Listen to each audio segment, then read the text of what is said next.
1 Coríntios, capítulo de número 3, versículo 1 ao versículo de número 2, estas palavras de Paulo pelo Espírito a respeito da maturidade espiritual cristã. E eu, irmãos, não vos pude falar como a espirituais, mas como a carnais, como a meninos em Cristo. Com leite vos criei, e não com carne, porque não podíeis, nem tampouco ainda agora podeis. Bem, o tema diante de nós, nesta passagem da Palavra de Deus, é sobre maturidade cristã.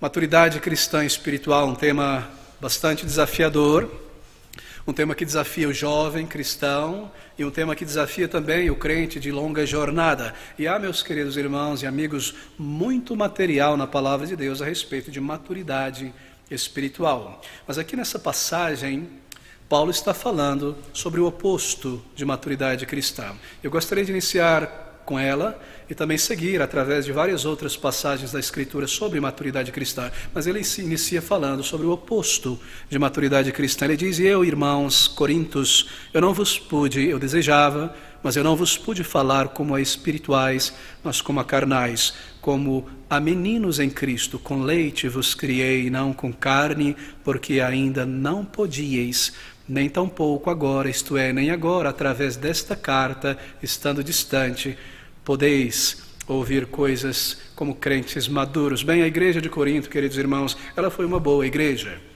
Uma igreja fantástica, na verdade, uma igreja exemplar. Mas com frequência, comentaristas sobre os coríntios, eles exageram em demasia as fraquezas de Corinto. Sim, há passagens que apontam fraquezas, como esses 2 versículos iniciais desse capítulo 3, mas eles se esquecem que, embora certas fraquezas são apontadas naquela igreja, essa é a igreja que mais recebe aplauso e recomendação do apóstolo Paulo entre todas as igrejas. É uma igreja que possui todos os dons espirituais divididos pelo Espírito ali entre os irmãos. Uma igreja fantástica. Assim, quando nós lemos sobre algumas poucas imperfeições naquela igreja, não se deixe levar por alguns comentaristas por aí que isso era a maioria da igreja. Que aquela igreja por inteira era imperfeita, incongruente, desorganizada. Sim, certamente havia um pequenino grupo, e não foi por um tempo muito longo, por toda a existência daquela igreja, porque nós lemos que Paulo exortou, e eles ouviram a exortação, e lidaram com aqueles problemas, e Paulo os recomenda, os elogia, os aplaude, assim por dizer. Mas não era toda a igreja. Não se esqueça das recomendações e do grande exemplo também da igreja de Corinto. Mas o texto, ele aponta para um problema aqui na igreja dos Coríntios. Porque haviam pessoas ali naquela congregação, e tristemente há em toda a congregação, mas haviam pessoas ali que eram imaturas. Eu não estou dizendo aqui humanamente, intelectualmente imaturas. Eram pessoas espiritualmente imaturas. E quando nós lemos as referências no Novo Testamento, em particular aqui sobre imaturidade, há várias, bem, você chega à conclusão que um crente, ele pode de fato ser uma pessoa humanamente, intelectualmente madura, como pessoa, como ser humano, medido pelos padrões ordinários da sociedade, uma pessoa madura, mas ao mesmo tempo ser uma pessoa espiritualmente imatura. Como pastor eu observo isso. Você às vezes observa certos crentes em Jesus Cristo e vivendo aqui nessa sociedade, não em contato com pessoas em todos os lugares, em outras igrejas, etc. E você observa e conversa com pessoas e você vê, poxa, possui um grande intelecto, uma pessoa que estuda, uma pessoa organizada, que faz o seu melhor, uma grande capacidade, mas o tempo passa e você observa certas coisas, você diz, uma pessoa humanamente madura, mas tão espiritualmente imatura. E ao observarmos isso, e observamos esses textos da Palavra de Deus sobre uma igreja como essa, e certos cristãos, você chega à conclusão: um crente pode de fato ser humanamente maduro, desenvolvido, mas espiritualmente imaturo, ao mesmo tempo imaturo espiritualmente. Bem, você nesta tarde poderia ser uma dessas pessoas, humanamente falando, bastante maduro em termos de personalidade, de comportamento, mas ainda assim espiritualmente imatura. E é sobre isso que nós iremos lidar nesta manhã, um tema muito prático, a maturidade espiritual. Maturidade é algo necessário.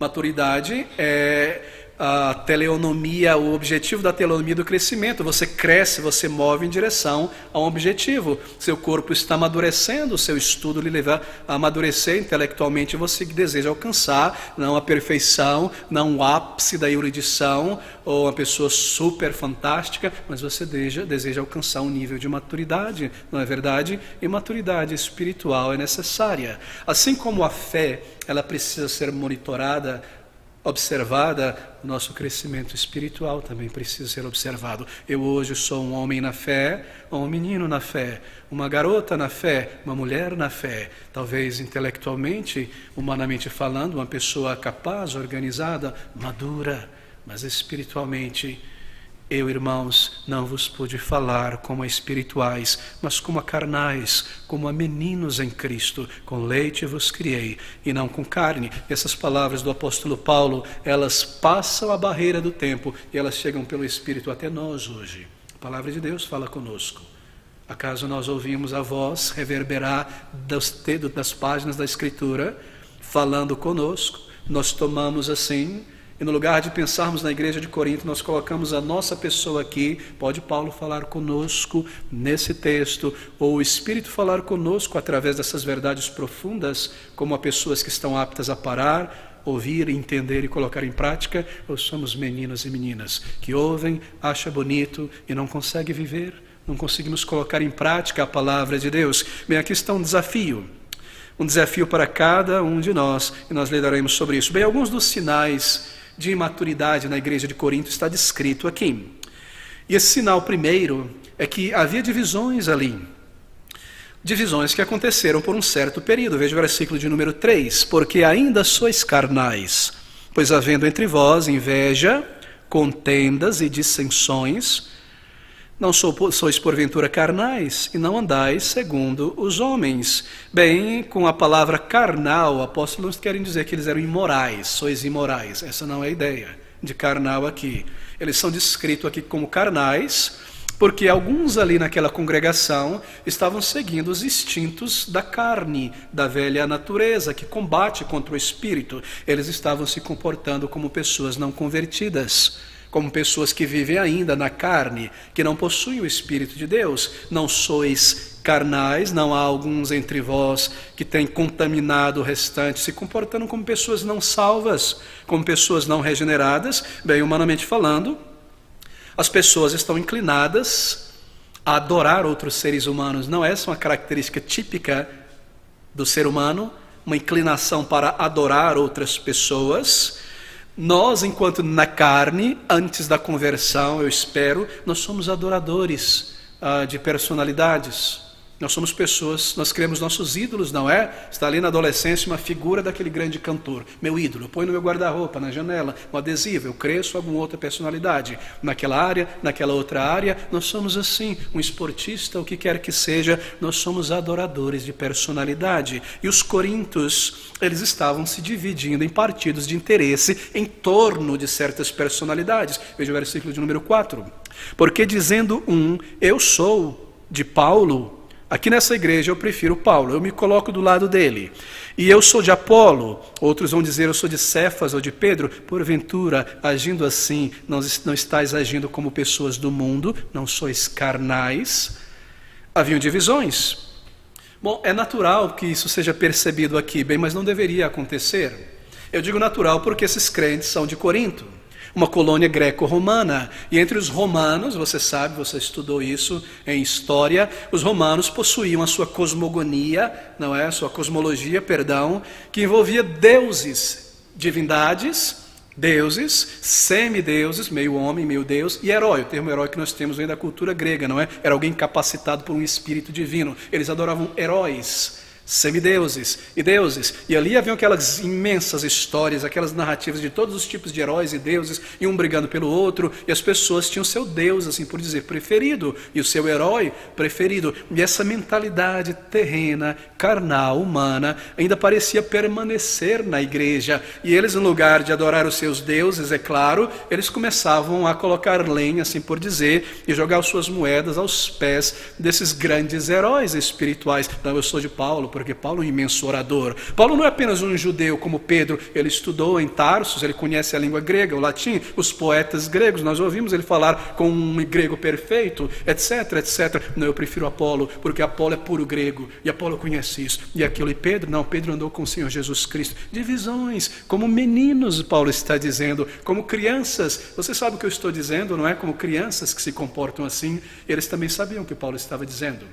Como meninos, e está ali os meninos, quando eu era menino, uma criança, ia para a rua jogar bola o dia inteiro, quer saber mais de nada, e reunia a meninada jogando bola, e tinha briga, e tinha confusão, e tudo fazia parte, e tinha um momento de se comportar como um herói. Eu sou fulano, eu sou super-homem, está aqui minha camiseta, mas eu sou o Batman, ali está a Mulher Maravilha, aqui a Formiga Atômica, e aqui a Pantera Cor-de-Rosa. Bom, a Pantera não era herói, mas cada um queria ser um herói. Não, porque o super-homem, ele tem aquela visão assim, desculpa a infantilidade do exemplo, mas eu estou seguindo o espírito do texto aqui, querido. Paulo está como que falando assim àqueles homens e mulheres de Corinto. Não é? O Batman tem esta garra e esta capa maravilhosa, mas se chegar a Kryptonita perto dele, você sabe, não é? E coisas como essa. Não sois meninos, não sois crianças infantis, divisões entre o povo de Deus. Não pude vos falar sobre coisas profundas e superiores, porque sois carnais. O autor aos Hebreus diz: eu quero falar com vocês, hebreus,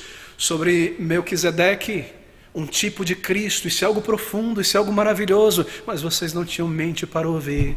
Tive que tratar com vocês com beabá. Acaso não sois meninos ainda espirituais? Eles estavam provavelmente naquela igreja imensa, homens e mulheres de alta capacidade intelectuais, e pessoas estabelecidas em seus negócios, na sua vida, grandes donas de casas e coisas como essas. Humanamente falando, pessoas maduras, mas espiritualmente falando, eu, irmãos, não vos pude falar como espirituais. É triste ter que dizer isso. Você parece perceber o sentimento na voz do apóstolo Paulo. Eu prefiro Apolo, eu prefiro Cefas. Bom, eles eram bons cristãos, eles amavam a Cristo, era uma igreja com a maioria de convertidos, mas nesse respeito eles se comportavam carnalmente, e as pessoas se comportam assim tantas vezes no meio cristão, na igreja local. Eu gosto, né, esse é um cristão, você ouve isso muito, eu gosto desse tipo de música mundana. Não me diga que é errado ouvir esse tipo de música mundana. Não me diga que é errado assistir esses seriados da Netflix, esses programas. Isso não convém. Eu gosto, mas eu gosto, pai, mãe. Eu gosto, meu irmão. Eu gosto disso e daquilo. Eu quero diluir o meu cristianismo e misturar o meu cristianismo com as coisas do mundo que eu aprecio. Eu quero ter um cristianismo assim, cool, pop. Eu gosto dessas coisas. Mas ao pensar assim, você está pensando como uma pessoa não convertida. Acaso não sois carnais, como uma pessoa que está na carne? Teus desejos estão ecoando os desejos da carne, diz o apóstolo Paulo. Você não está pensando espiritualmente. E às vezes, alguém te mostra a página de um crente numa rede social, qualquer que seja, e você, como pastor ou como um crente, você fica perplexo. E você fica decepcionado com aquele crente, entristecido, pela maneira como eles se vestem e falam fora da igreja, como pessoas não salvas, e as causas com as quais eles se engajam, e o linguajar como pessoas não salvas. É decepcionante às vezes ver um crente na igreja e saber que fora da igreja essa pessoa é tão imatura espiritualmente e se envolve em certas programações e lazeres que não convêm, como um não salvo, e se assentam na roda dos escarnecedores, embora mudos, caladinhos, mas estão assentados ali. E o resultado, sabe qual é? É uma anomalia ambulante no meio do povo de Deus. Uma anomalia, porque esse crente, se ele nasceu de novo em sua mente, em seu espírito, em sua consciência, ela deseja se afastar do pecado.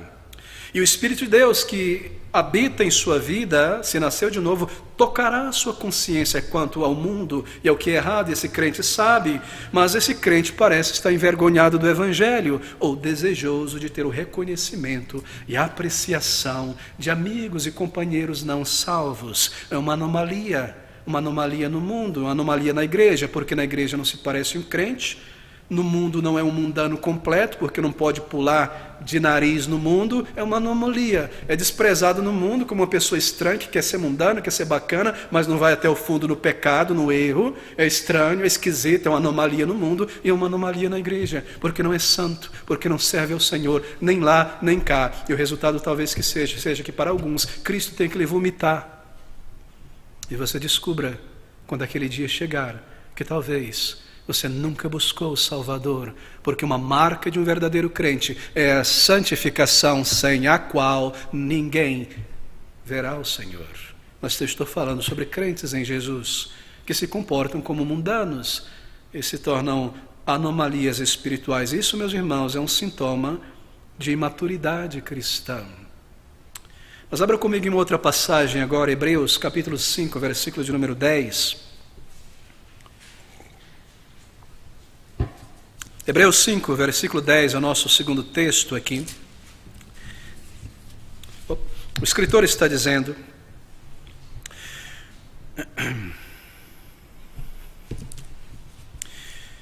Hebreus capítulo 5, versículo 10, chamado por Deus, isto é, Melquisedeque, sumo sacerdote, segundo a ordem de Melquisedeque. Bem, o que está acontecendo aqui é mais um sinal de imaturidade, que é contrastado com maturidade.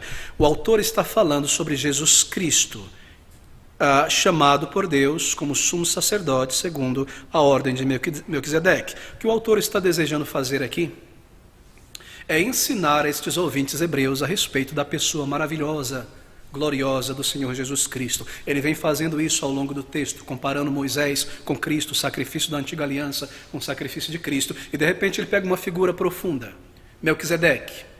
E o desejo dele é que aqueles crentes em Jesus Cristo aprendam algo maravilhoso, profundo, que irá tocar e moldar a sua vida a respeito de Cristo Jesus. E ele tenta lidar com essa figura, com este tipo de Cristo que é Melquisedeque.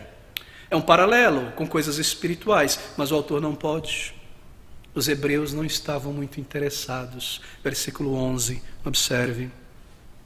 Do qual muito temos que dizer sobre Melquisedeque e Cristo, de difícil interpretação, porquanto vos fizestes negligentes para ouvir. Bem, é difícil interpretação, não porque seja difícil de interpretar ou entender por pessoas que são estudantes genuínos da palavra de Deus, mas é difícil de descrever para esses ouvintes, porque o interesse deles era pequeno.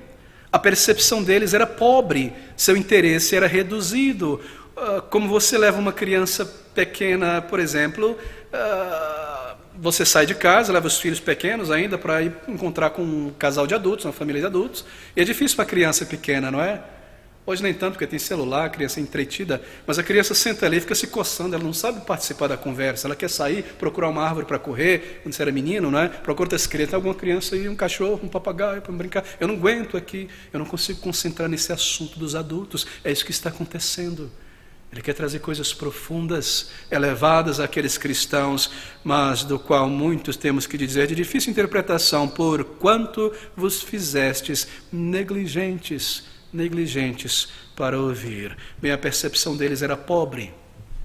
O interesse daqueles crentes quanto à vontade de Deus, a questões mais profundas da vida cristã, era reduzido, muito pequeno, não é? Ou quando você leva uma criança a uma palestra e a criança tem que dar desenho para ela não consegue concentrar, nem todas, é claro, mas ela não consegue concentrar. Eu preciso fazer outra coisa, eu não quero colocar minha mente, focar. Como meninos, como crianças, vos fizestes negligentes para ouvir, e eles mostravam imaturidade, eles não tinham descoberto as coisas profundas da palavra de Deus. Versículo 12, porque devendo já ser mestres pelo tempo, ainda necessitais de que se vos torne a ensinar quais sejam os primeiros rudimentos das palavras de Deus, e vos haveis feitos tais que necessitais de leite e não de sólido mantimento. É triste ler a respeito disso.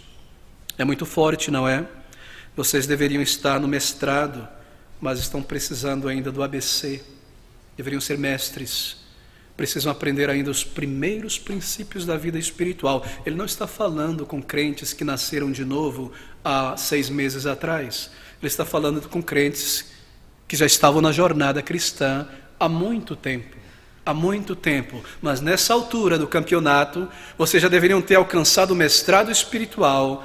Vocês precisam ouvir o ABC, os princípios espirituais da vida cristã, os primeiros rudimentos da palavra de Deus. Quais são os primeiros rudimentos? Como ler a Bíblia?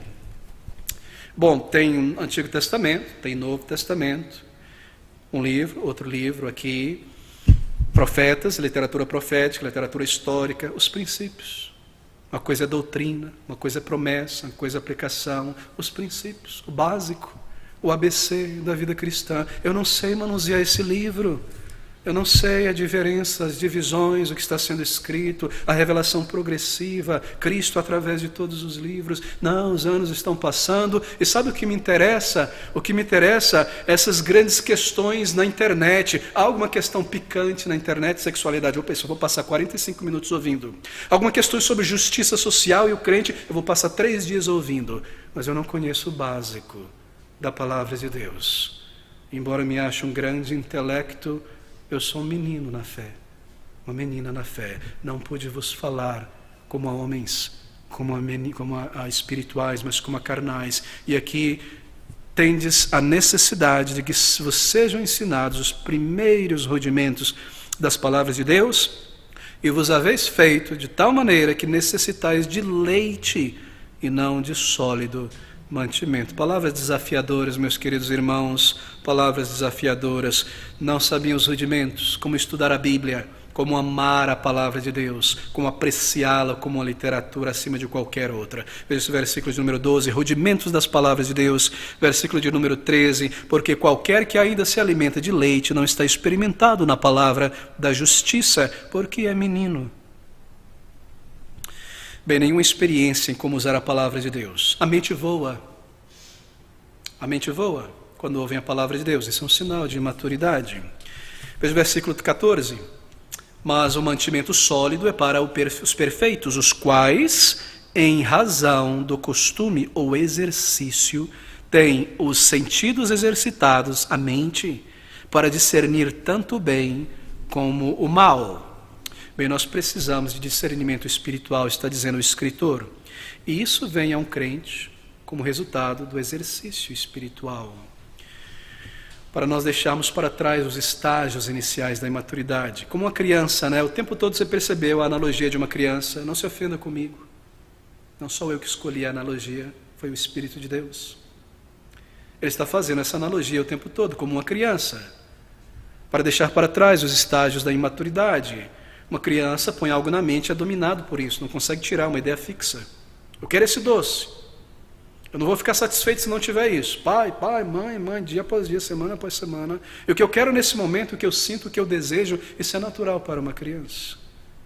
Mas encontrar esse comportamento em um crente, já de longa data, eu quero esse imóvel na minha casa, esse bem. Eu quero esse carro, essa geladeira. Se eu não tiver essa, eu não vou ter paz, eu não vou ter alegria. Eu fico sonhando com isso, abrir, fechar, entrar, sair. As pessoas verem como crianças, imaturas. Eu desejo isso, isso me domina. Eu não paro de desejar, eu não tenho contentamento. Até que eu chegue nessa posição social, até que eu faça isso, aquilo, dominado por uma ideia fixa. Mas quando nós amadurecemos, nós deixamos estas coisas para trás. E nós crescemos na palavra de Deus, e nós não apenas dizemos o que eu sinto, o que eu quero, o que eu desejo, nós passamos a dizer também, isso é verdadeiro, isso correto, isso é lícito, mas isso convém, isso é apropriado para um crente, devo eu fazer isso, me envolver nisso, gastar tanto tempo nisso, o meu dinheiro nisso, o que é proveitoso espiritualmente. É isso que eu devo buscar, isso é correto, isso é verdadeiro, isso é apropriado. Isso me desapega mais deste mundo ou me cola mais neste mundo? Isso me torna mais um cristão ou mais parecido com o mundo? São essas as perguntas que um crente maduro levanta em todas essas coisas antes de tomar uma atitude, uma decisão. Isso é maturidade. E assim que pessoas maduras são exortadas a agir e viver, não tudo através do que eu sinto, o que eu quero, o que eu gosto, o que eu desejo, e tudo isso será feito. Isso, queridos, está refletido aqui nesse versículo de número 14. Mas o mantimento sólido é para os perfeitos, os quais, em razão do exercício ou costume, têm o sentido exercitado para discernir tanto bem quanto mal. Volte comigo a Efésios capítulo 4, versículo de número 12. Lerei 12 e 13. Efésios 4, versículo de número 12 a 13. Querendo o aperfeiçoamento, pode ser lido, maturidade dos santos, para a obra do ministério, para a edificação do corpo de Cristo, até que todos cheguemos à unidade da fé e ao conhecimento do Filho de Deus, ao homem perfeito, à medida da estatura completa de Cristo. O foco aqui é crescimento, é amadurecimento. Bem, nós precisamos de discernimento espiritual, diz o apóstolo Paulo. E isso vem ao crente, mais uma vez, como resultado do exercício, para nós deixarmos de lado, para trás, não é, os estágios de maturidade, imaturidade, como uma criança, não é? Nós queremos crescer. Ele diz, chegue a esse ponto, alcance este nível, essa posição. É uma jornada, não é, meus irmãos, por toda a vida. Chegue, jornada, uma jornada de crescimento, de avanço espiritual. Versículo de número 14, ele fala sobre isso. Efésios 4, versículos de número 12 e 13, isso. Até que todos cheguemos à unidade da fé e ao conhecimento do Filho de Deus, a homem perfeito, à medida da estrutura completa de Cristo. É isso que está em vista. Versículo 15, então. Antes, seguindo a verdade em amor, cresçamos em tudo. Chegue a este ponto. Cresçamos em tudo naquele que é a cabeça, Cristo. Cresçamos em tudo, da infância para a vida adulta. É necessário na vida humana normal mover em certos estágios, não é? Você sabe disso. Você está na infância, isso é belo, isso é necessário, isso é natural. Mas você não para por aí. Você chega à adolescência e logo você entra na juventude, na vida adulta. Você precisa passar estas portas, seguir através desses estágios. Há pessoas que não parecem aceitar isso. E às vezes você encontra um jovem, outro pastor, preciso desse conselho, porque eu sou um jovem e na juventude, qual é a tua idade, meu filho? 37 anos. A juventude já passou. Está na hora de entrar na vida adulta. Mas eu tenho 18 anos. Sim, você não tem mais 12 anos de idade. Há pessoas que resistem. E você observa essas anomalias às vezes. Não é? Eu não quero fazer comentários sobre moda e vestimento, mas às vezes você encontra uma pessoa aí de tantos anos de idade, décadas de existência, se vestindo como se tivesse 15, 16 anos. E até visualmente isso é estranho. Há pessoas que querem resistir.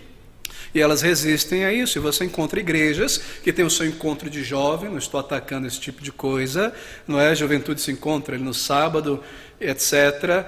Mas adolescentes e jovens, você vê marmanjos lá de 40 anos, 38 anos, 35 anos. Há pessoas que querem permanecer eternamente.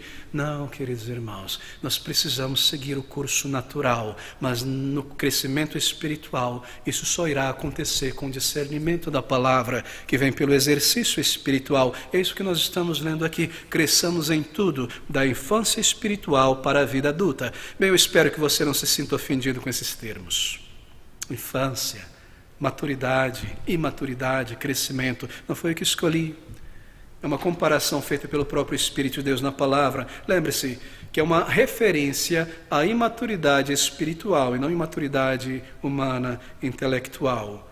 Versículo de número 15, outra vez. Antes, seguindo a verdade em amor, cresçamos em tudo, em todas as fases, seguindo em frente naquele que é a cabeça, Cristo Jesus. Bem, deixe-me dizer isso. A tendência de nossa geração, de nossa cultura, não nos ajuda nesse quesito, nessa questão. Infelizmente não. Por quê?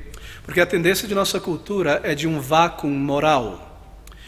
Não há mais padrões morais objetivos hoje em dia. Todos eles são lançados de fora, lançados de lado. E às vezes você observa que mesmo uma pessoa salva parece não compreender isso. A geração que nós crescemos, 30, 40, 50 anos para cá, no Ocidente, não nos ajuda a compreender isso, e hoje nós somos crentes, porque há um vácuo de padrões morais em nossa geração, em nossa sociedade. E às vezes você observa isso mesmo no salvo. Ele parece ter dificuldade em compreender, em assimilar, parece ser difícil, que os padrões de Deus são nossas regras e nossas diretrizes absolutas. E eu devo me submeter à palavra e ao padrão de Deus. Não há negociação nessas questões. É difícil para nós entender isso, não é? Em uma geração relativista, onde não há padrões. Mas você foi salvo. Você foi salvo, mas você cresceu e foi formado em uma sociedade que rejeita morais absolutos. Mas agora eu sei que eu estou sob o governo de Deus, mas parece que há algo dentro de mim, porque eu cresci nesta geração bastante fraco, por causa da maneira como a sociedade me criou, me moldou. E nessa sociedade onde eu cresci, na frente da televisão, é uma sociedade em que a opinião humana individual é super elevada. E todo mundo tem sua opinião, e a opinião de cada um é tomada como uma verdade, não é isso que nós vemos? E se você é uma pessoa que perdeu muito tempo na vida assistindo televisão, programas de auditório de manhã, à tarde, à noite, você cresceu aprendendo isso. O que você acha, fulano, dessa questão?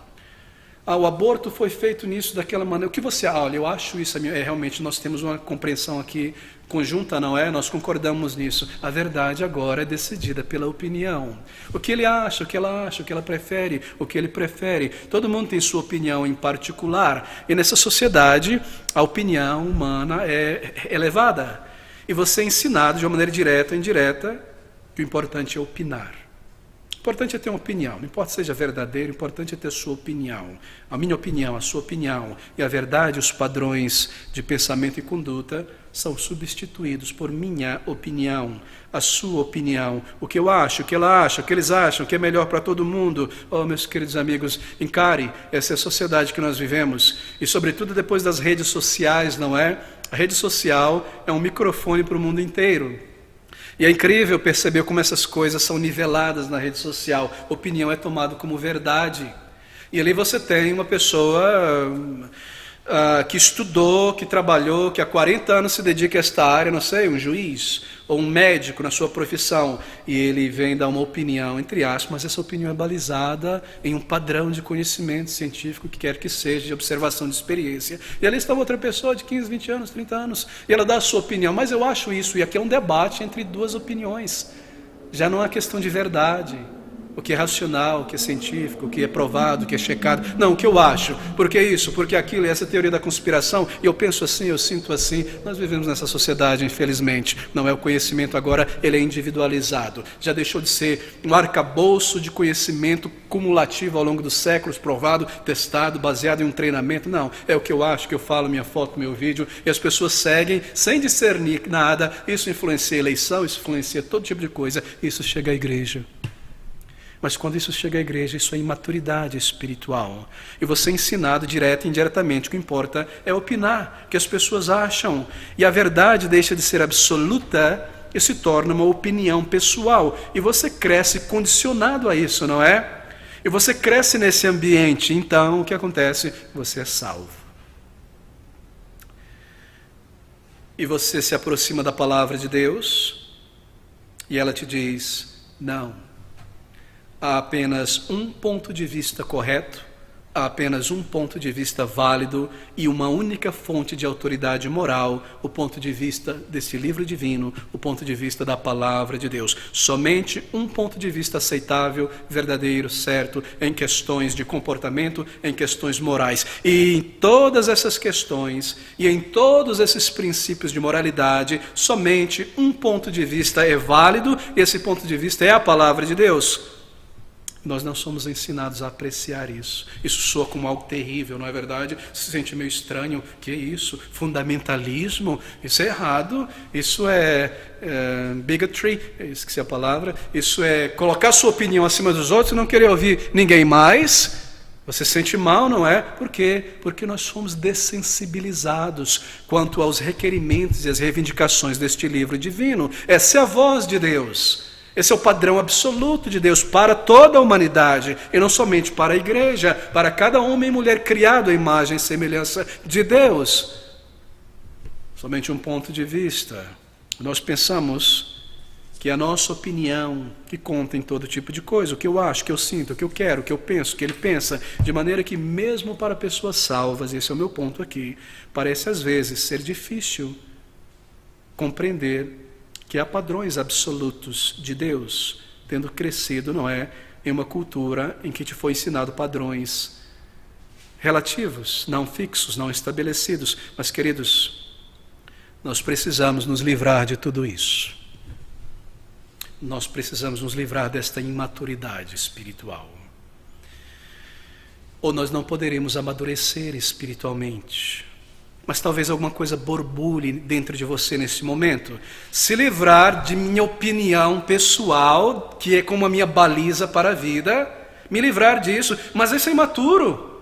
Isso é me tornar limitado. E os filósofos, e os sociólogos, e os antropólogos, e a teoria de gênero, e isso e aquilo, eles me dizem isso. Isso é imaturidade, ser guiado por Deus, um único livro religioso, uma única verdade. Há tantas verdades, tantos livros, tantas religiões. Não tenha a mente fechada, um cabresto nos olhos como um animal, um livro só. Não, não, não. Quando há tantos livros, tantas religiões, tantas filosofias, não, amigo. Isso é verdadeira maturidade espiritual. Isso é verdadeira emancipação intelectual. Entender que a verdade precisa ser absoluta e ela precisa existir como ela é antes de eu ter nascido nesse mundo e permanecer da mesma maneira depois que eu passar. Senão a verdade deixou de ser verdade e se tornou uma mera opinião. Isso é maturidade espiritual, isso é expansão de mente e é de fato a porta de entrada no reino de Deus. Morrer para si mesmo. E Cristo e sua palavra tornar-se o centro de todas as coisas. Essa é a porta para a entrada do reino de Deus. E a verdade revelada de Deus em sua palavra, a única, digna, eterna, permanente, superior. E todas as demais verdades com V minúsculo devem derivar desta verdade com V maiúsculo. De outra maneira estamos perdidos. Isso é uma parte do amadurecimento espiritual. Perceber que nós fomos criados em uma geração que relativiza a verdade, mas quando nós nascemos de novo, libertos pela palavra de Deus, aqui está o padrão. E é aqui que nós nos voltamos. E nós tomamos esta palavra como a palavra de Deus, o livro divino, e lançamos a nossa mente racional para estudá-la e compreender os seus padrões e princípios para viver uma vida cristã madura. E nós somos ensinados hoje também que as pessoas possuem seus direitos, não é claro? E você deve exigir o teu direito. Exija o teu direito. Não ensine na igreja que nós somos pessoas que devemos santificar e sacrificar a vida para o Senhor. Não ensine isso. Nos sacrificar para objetivos dignos, maiores, como o avanço do Evangelho. Não ensine essas coisas. Nos é ensinado autoconfiança, assertividade é a palavra da moda. Assertividade é exaltada hoje em dia em todos os meios, como uma característica de uma pessoa avançada, um bom líder. Confie no seu ego, confie no seu coração. Seja assertivo, confie em você mesmo. E todos nós somos afetados por esse tipo de coisa, dia e noite, na música, na palestra, na novela, onde quer que seja. Todos nós, como crentes, como cristãos, somos afetados. E você observa isso entrar na igreja muitas vezes. Isso é um claro sinal de imaturidade. E por conta desse nosso vazio existencial desta geração, você observa também, estou falando aqui contrastando uma imaturidade espiritual com maturidade espiritual, por conta do vazio existencial típico, característico de nossa geração, que você vê como as pessoas são tomadas por emocionalismo, dominadas por emocionalismo. Queridos amigos, nós somos criados por Deus com faculdades tão poderosas. E a faculdade das afeições, a faculdade da emoção é algo tão precioso, algo tão maravilhoso. As emoções, elas estão conectadas à tua mente dentro de um sistema de resposta. Quando a tua mente percebe algo, as emoções são ativadas, com alegria, com gozo, ou com tristeza, com raiva, não é? Você entendeu uma informação, as emoções são afetadas. Mas por causa desse vazio existencial em que nós vivemos, porque o ser humano virou as suas costas para Deus, está tão distante de Deus, você observa como as pessoas são dominadas pela emoção, porque nós rejeitamos a Deus em nosso coração, rejeitamos os seus padrões, nos afastamos dele. O que as pessoas fazem? Elas tomam as suas emoções e elas dirigem essas emoções às coisas mais superficiais e mais banais possíveis. Você não fica chocado? Eu fico. No passado não, eu era insensível a isso. Mas conforme a gente avança na vida cristã, Quando você observa que um ser humano criado à imagem e semelhança de Deus, vivendo nesse contexto tão vazio existencial, ele não consegue adorar o Criador porque ele não busca, ele não conhece, ele precisa manifestar suas emoções. E assim as pessoas entregam suas emoções às coisas mais banais possíveis, como um campeonato de futebol, ou um jogo em rede na internet. E você observa homens, humanamente falando, maduros, pelo menos biologicamente falando, chorando e gritando diante de uma bola que não foi no gol, ou de um campeonato que terminou e não venceu, e gritando e chorando e se apavorando, homens e mulheres, coisas banais e absurdas. Não é chocante que pessoas que são superiores aos animais, que receberam uma alma eterna e a faculdade das emoções, porque se afastaram tanto de Deus, esta faculdade está ali, e eles precisam se alegrar, se comover, gritar e chorar com esporte, jogo de palito, esqueça o futebol, jogo de palitinho, as pessoas gritando e chorando e brigando, e sangue jorrando e caindo, e pessoas sendo mortas. Porque, amigos, porque nós permanecemos almas eternas com o potencial de conhecer a Deus e buscá-lo, e com emoções, mas se nós não adoramos o Deus vivo, e nós não conhecemos por causa desse vazio existencial na nossa sociedade, você vê essas coisas, mas é triste ver isso entrando na igreja de Deus, no meio do povo de Deus. É triste ver essas coisas, e você continuamente vê isso em toda parte, não é? Quando você observa isso entre crentes, você percebe isso, sinal claro de imaturidade espiritual. Oh, meus amigos, queridos amigos, jovens, adultos, nós devemos nos determinar a amadurecer espiritualmente, a crescer espiritualmente, e a deixar a infância espiritual, e fazer as coisas da maneira de Deus, como homens que estão indo para a eternidade, mulheres que têm pouco tempo nesta vida, muito a ser feito, uma vida a ser vivida para o Salvador. Eu não estou desprezando o lazer ou o esporte, espero que você compreenda a minha ilustração aqui. Nós somos criados para o Senhor e nós nascemos de novo, mas porque nós somos formados em uma geração vã, vazia existencialmente, guiada pelo ego, nós precisamos lidar com estas coisas em nós e deixá-las para trás e avançar como homens e mulheres maduros na fé, servindo ao Senhor e usando o nosso tempo, nossos dons, nosso corpo, nosso talento, nossos bens para Cristo, para a sua glória, como pessoas maduras. Abra comigo em Efésios capítulo 4, veja esse versículo de número 14 novamente. Para que não sejamos mais meninos inconstantes, levados em redor por todo o vento de doutrina, pelo engano dos homens, que com astúcia enganam fraudulosamente. O apóstolo inspirado, ele usa a imagem de uma criança para comparar com um crente imaturo. E ao fazer isso, ele nos faz pensar, não é verdade? Ele compara um crente espiritualmente imaturo a uma criança. E a ilustração aqui está para nós pensar, bem, como uma criança pensa. Como é uma criança, isso nos ajuda a entender a maturidade espiritual. Uma criança, por natureza, é imatura. Isso faz parte do período da infância. Eu não me refiro a pecados da infância aqui, não. Ao comportamento natural de uma criança. A ilustração é essa. Bem, uma criança, o que ela faz? Ela brinca muito. Constantemente, ela acorda e ela vai começar a brincar. Isso é natural, ela é apenas uma criança, faz parte, ela aprende brincando também. Isso está no estágio inicial da formação. A imaginação domina, não é? Você já vê a criança imaginando e pensando e falando sozinho ali. Isso é normal, é parte da infância. Brincar, desfrutar, essa é uma característica da criança. Bem, mas você é um novo crente, nasceu de novo em Cristo Jesus. Como conduzir então a minha vida? Eu vou trabalhar sério, eu vou estudar sério, eu vou me dedicar ao meu ofício, ao meu lar, à minha casa, eu vou ser comprometido com meus estudos, eu estou avançando humanamente da infância para a vida adulta. Mas será que eu sou assim? Eu vou me dedicar ao estudo, ao trabalho, ao escritório, ao meu home office, o que é que eu tenho que fazer? Mas quando tudo isso termina, quando chega o horário, bateu o ponto, tudo que eu quero agora é relaxar e desfrutar. E eu deixo a seriedade, eu deixo a formalidade, a seriedade da vida no escritório, na universidade, Igreja, para mim, é lazer. É lazer. Você se percebe isso, às vezes, em crentes é triste, é decepcionante. Seriedade no escritório, na universidade, igreja para mim é lazer. Então, chegar atrasado na igreja, está tudo bem. Eu nunca chegaria atrasado no meu trabalho, de maneira alguma. Duas advertências, estou em problema. Chegar atrasado na igreja, quando o culto já começou, não, eu deixei a seriedade, a maturidade no trabalho.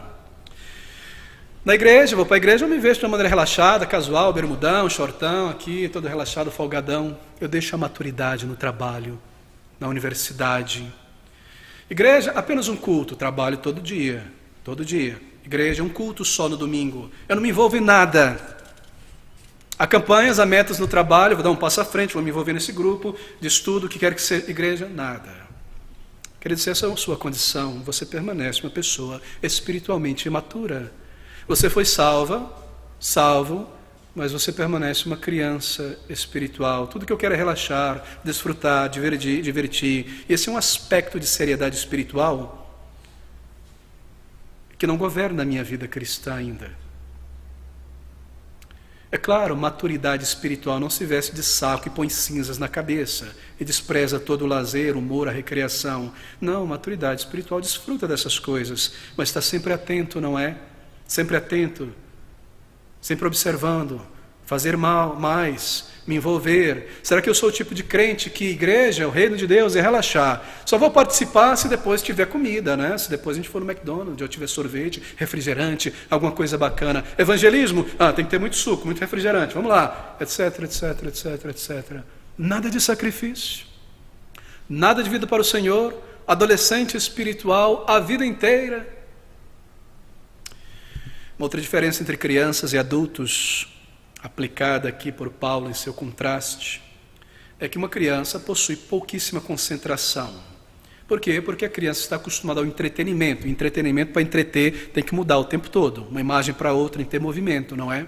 Videogame, televisão, etc, etc, etc, etc. Por isso que as novelas, observe você, conte no seu relógio, um quadro ou um vídeo de ação não vai durar mais do que 3 segundos. Que a pessoa não consegue concentrar, 3 em 3 segundos. Tem que mudar do rosto dele para ela, daqui para cá, o tempo todo, para segurar a pessoa. Eu cresço nessa geração. Eu venho para a igreja, eu não consigo concentrar na palavra de Deus. Eu estou dormindo no sofá, talvez, enquanto a palavra de Deus está sendo pregada. Já passou 30 minutos, 20 minutos. A minha mente não consegue concentrar. Eu preciso de música, show, luzes, alguma coisa para me manter ali sentindo. Distribui balinha, passa alguma coisa, levanta, toca, mantém o negócio borbulhando. Eu sou imaturo. Eu sou uma criança, eu preciso ser mantido assim. E a minha mente voa, vai lá longe, passa meia hora, volta para cá. Opa, estou aqui na igreja. Eu não treinei a minha mente. Eu não treinei para concentrar na palavra de Deus. Essa é uma diferença entre uma pessoa madura e uma pessoa imatura. O crente espiritualmente imaturo não consegue manter a atenção por muito tempo. Mas a maturidade espiritual controla os pensamentos. E a maturidade espiritual diz a si mesmo: estas coisas, elas são as coisas mais importantes que eu irei ouvir nessa semana que começa agora. Eu preciso delas. Maturidade espiritual dialoga consigo mesmo. E essa é a palavra do Senhor para mim. E eu desejo ser aperfeiçoado pela palavra de Deus. Maturidade espiritual diz essas coisas. Mas eu estou cansado, eu chego na igreja, está abafado, então a maturidade diz: bom, eu vou tomar um café então, para ficar acordado durante o culto. Porque se eu tomo para o trabalho, para a escola, para estudar, eu vou fazer algo para acompanhar a palavra de Deus. Talvez seja a coisa mais importante que eu irei ouvir da palavra de Deus nessa semana. Eu não posso perder isso, estou avançando, eu estou em uma jornada para a eternidade. Eu quero agradar o meu mestre, ele me conhece, ele olha sobre mim, ele planeja o meu treinamento, o meu crescimento. Uma criança, é claro, tem pouquíssimo controle próprio, não é? Pouquíssimo. É por isso que os pais estão continuamente treinando a criança ao autocontrole. Ela não nasce com isso. A criança perde o temperamento com facilidade. Se não tiver o que ela quer, fica temperamental o resto do dia. A criança é assim. Quando ela está desapontada com alguma coisa, ela não consegue parar e dizer para si mesma: espera um minuto, mas amanhã eu vou fazer algo bom, algo legal com meu pai, com minha mãe. Eu não preciso ficar desapontado com isso o dia inteiro, isso afetar meu dia inteiro. E maturidade não balanceia as coisas. Maturidade sofre um baque, uma decepção com algo, perde algo. Então maturidade começa a balancear as coisas novamente. como um giroscópio. Bateu, voltou, começa a balancear para voltar para o centro. Maturidade espiritual é assim. E a pessoa sofreu uma perda, uma dificuldade, uma decepção, ela não fica ali horas e horas e horas, não, ela para e balanceia, ela diz, espera aí, eu também sou um filho de Deus, eu sou uma filha de Deus, e essas são as minhas bênçãos, e esses são os meus privilégios espirituais, e eu olho para frente. Você pesa as coisas e balanceia as coisas, isso é maturidade espiritual. E você volta à palavra de Deus e toma conforto nas promessas. Bem, uma criança não tem diretrizes estabelecidas para muito tempo. A criança lida com a vida conforme ela acontece, a cada minuto. Ela não tem diretrizes, mas maturidade espiritual significa ter objetivos e diretrizes para a vida espiritual. É você uma pessoa espiritualmente madura? Não estou falando intelectualmente, humanamente, talvez você seja tremendamente maduro intelectualmente. Mas em termos espirituais, embora humanamente falando todas as coisas estão bem organizadas em casa e no trabalho para os próximos anos, tudo no seu devido lugar, teu guarda-roupa bem arrumadinho, os planos organizados, você sabe como fazer as coisas funcionar, antecipa as coisas para que ela não te pegue de surpresa, mas você é espiritualmente maduro. Em sua santificação, essas são as coisas que eu irei fazer nessa semana. É meu serviço para o Senhor, essas são as minhas responsabilidades na casa de Deus. Eu quero melhorar nelas. Ao longo da semana eu penso sobre elas, eu tomo nota, eu estudo, eu planejo. E não quando eu chego na igreja, opa, eu tenho que fazer alguma coisa, vamos ver como é que está, como é que é. Não, querido irmão. Maturidade espiritual é assim. E quando eu ouço a palavra de Deus, e o Senhor põe por ela o dedo em alguma área da minha vida, eu digo a mim mesmo, é o Senhor lidando comigo pessoalmente agora, eu sei que é Ele. Eu vou ouvir com prontidão, eu vou agradecê-lo, Ele está me treinando, eu vou pôr em prática. Ou Ele está lidando com uma situação X ou Y da minha vida, ou com aquele traço, esse ou aquele traço da minha personalidade, ou me encorajando, me confortando, me alertando.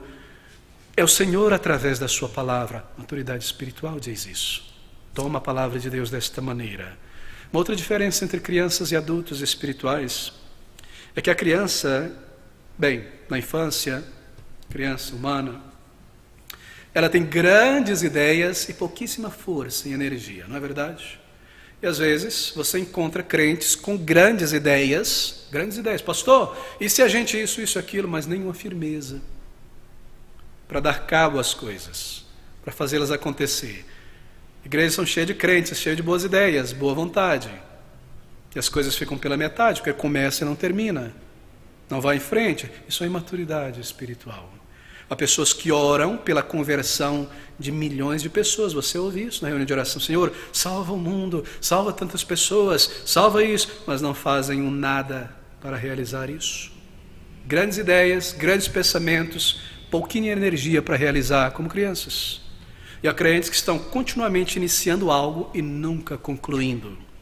O ano inicia, ouve um sermão da palavra de Deus, e elas dizem, eu vou ler tantos e tantos livros esse mês, este ano, eu vou estudar a fundo esse tema, eu vou buscar uma resposta na palavra de Deus, isso, aquilo, eu vou começar a evangelizar aquela pessoa no meu local de trabalho. E a boa vontade, claro, a boa vontade, a oração, um bom desejo para fazer algo no reino de Deus, mas não param para se organizar, não param para estabelecer diretrizes e disciplinas que irão contemplar as dificuldades que virão no caminho, e logo, uma boa obra iniciada se torna uma obra faraônica.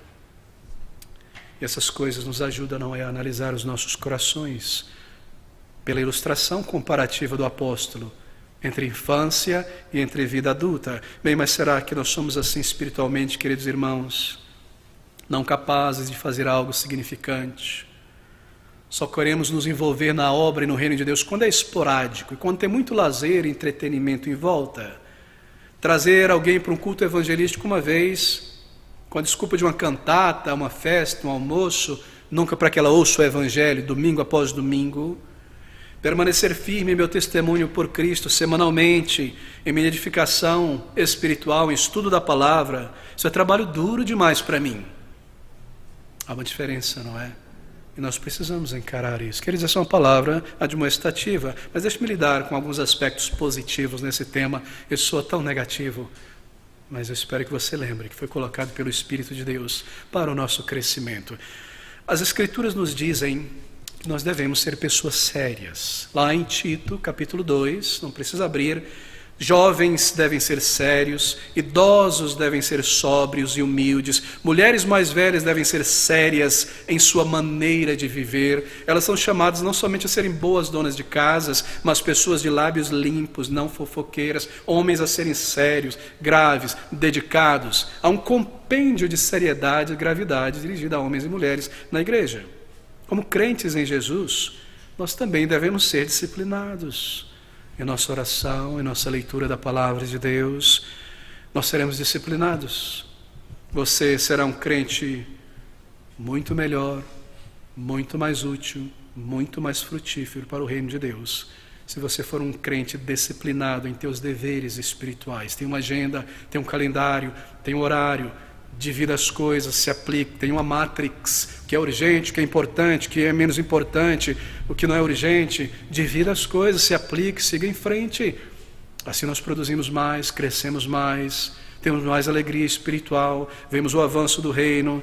Então trabalhe no autocontrole, controle do teu temperamento, controle meus desejos e apetites carnais, minhas emoções, em vez de ser dominado por elas, como crianças. Nós temos todos os tipos de emoções, não é? Às vezes ficamos irados justamente por alguma causa, mas vem a palavra de Deus e diz: você ficou irado, justamente um crime foi cometido, algo absurdo te irou, tocou na tua alma, mas não permita que o sol se ponha sobre a tua ira. Você controla a emoção. Alguém te decepcionou, a autocomiseração veio, você sentiu mal, autopiedade, autocomiseração, mas não permita que o sol se ponha sobre a autocomiseração. Houve um desapontamento, as emoções foram movidas, mas não permita que o sol se ponha sobre elas. Deixe para trás, siga em frente, servindo ao Senhor. Lembre quem você é na vida cristã. Nós temos todos os tipos de emoções, mas não podemos permitir que elas nos controlem. Assim não permita que o sol se ponha, então, sobre estas coisas. Pouco autocontrole é sinal de imaturidade. E você ora ao Senhor, e você diz ao Senhor: Senhor, me capacite para crescer.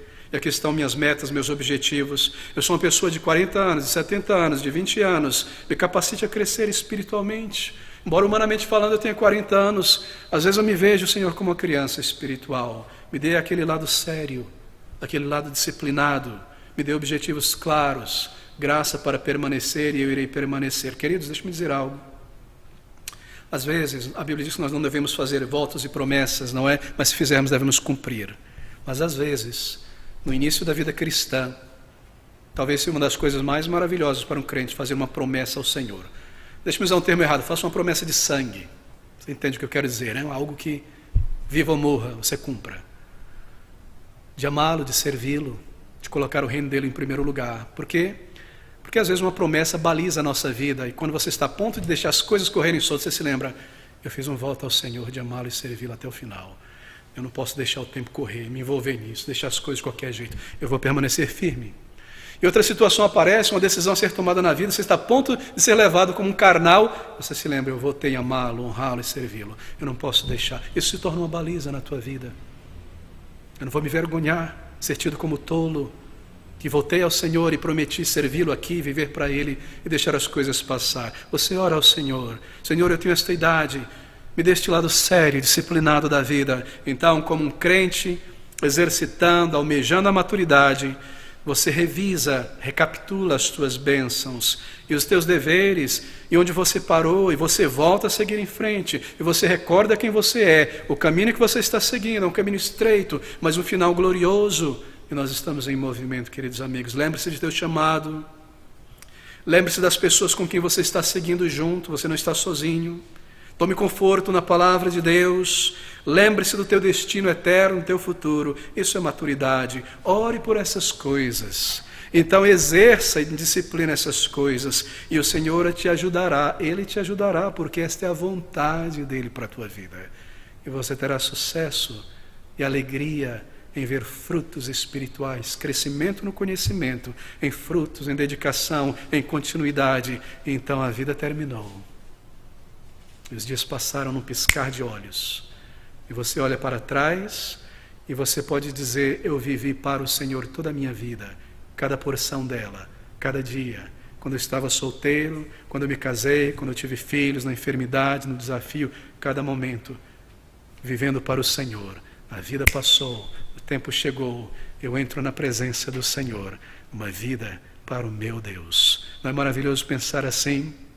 Aqui está o desafio, uma ilustração que nos humildece. Meninos, meninas, não, crescer, avançar. E se nós podemos todas as coisas naquele que nos fortalece, então nós podemos olhar para trás e dizer: o Senhor me ajudou a amadurecer.